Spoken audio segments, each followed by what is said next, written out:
The other thing I just wanted to talk a little bit about is how do you build in resistance to being acquired?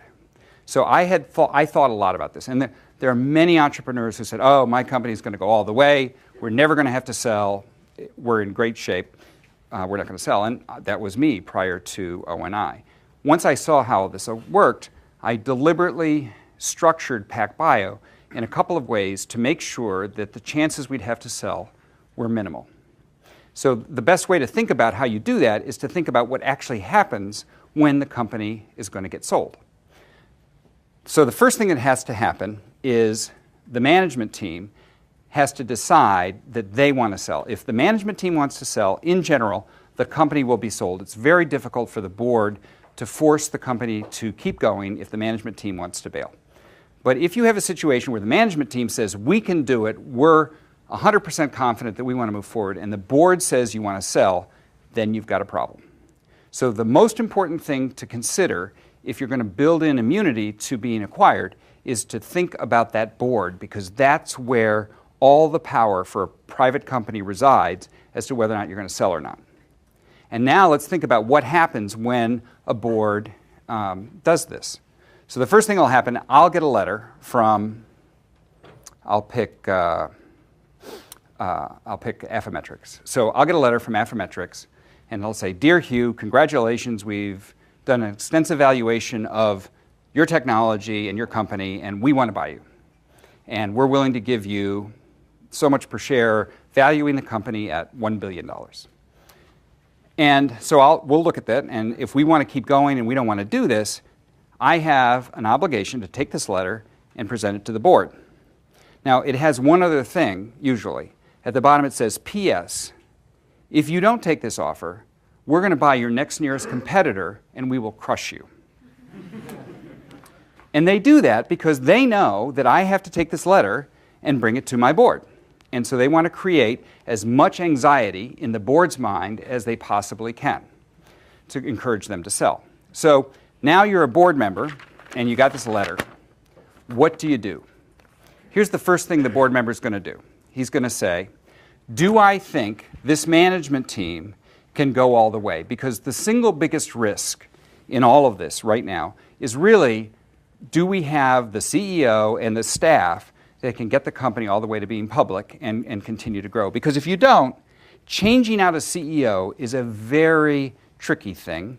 Or if the management team is not that good, it may tell you something about the CEO or the team, and they may stumble, and you don't want to be in a position of taking the risk of having a stumble.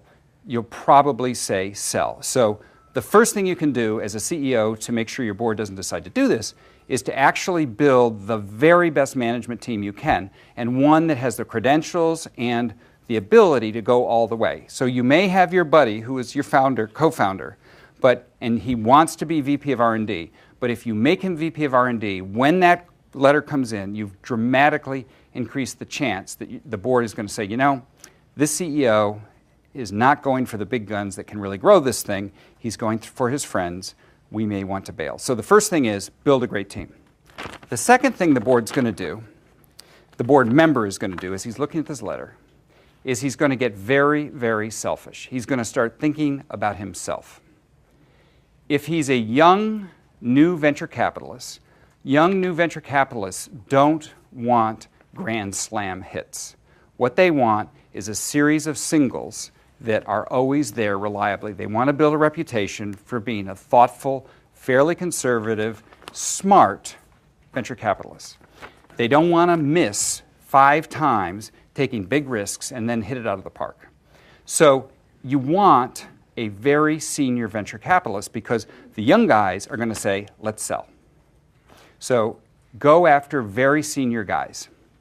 The next thing the venture capitalist is going to do is after he says, you know, I've hit 5 singles, I could really go for this, I'm feeling aggressive. The next thing he's going to do is going to say, okay, where is my partnership right now? Is the fund that we currently have, like KPCB 10, is it underwater? Do we need to show some liquidity because the limiteds are getting a little antsy? Harvard wants their money back, whatever. So it's important to look at the status when you take venture money.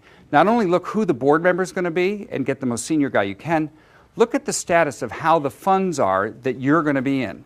So they have various numbered funds, and if they say, you should ask them, what fund am I going to be in? If they say KPCB 10, you say, gee, how much of that fund has been spent and where is it from a status perspective? Because that's going to affect how the venture firm, the individual firm, votes. Because if, in fact, KPCB 10 is way underwater, it may be better, not for the company, but it may be better for Kleiner that they get a little liquidity and pass it on to the limiteds. So if you do those three things, build a great management team, make sure that the board member is senior, and make sure that the fund is in reasonably good shape, the chances that the board member is going to say, you know, maybe we should sell this for reasons that are beyond the reality of whether the sale makes sense are much, much lower.